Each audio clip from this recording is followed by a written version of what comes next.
ഇതേപോലെ English self emotional ടോക്കും phone ടോക്കും ഇതൊക്കെ വെച്ചിട്ട് പ്രാക്ടീസ് ചെയ്യാം. ക്രൗഡഡ് ആയിട്ടുള്ള സിറ്റുവേഷനാണ്. എപ്പോഴും നമ്മളെ അറൗണ്ട് ആയിട്ട് ആൾക്കാരുണ്ടാവും. അങ്ങനത്തെ സിറ്റുവേഷനിൽ നമ്മളിങ്ങനെ പ്രാക്ടീസ് ചെയ്യുക. നമ്മൾ സെൽഫ് ഇമോഷണൽ ടോക്കൊക്കെ ചെയ്യുന്നത് കണ്ടാൽ കുറച്ച് ഔക്വേർഡ് ആയിട്ടൊക്കെ തോന്നും. അപ്പോൾ നമ്മളെങ്ങനെ ചെയ്യാം? സിംപ്ലി ഒരു ഫോൺ എടുത്തിട്ട് ചെവിയിൽ വെക്കുക.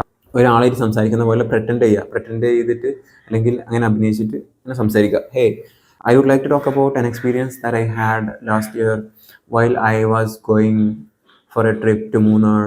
Or I was playing football last Friday and it was awesome. I scored 3 goals. I played midfielder position and I just controlled the game. I just lead the game.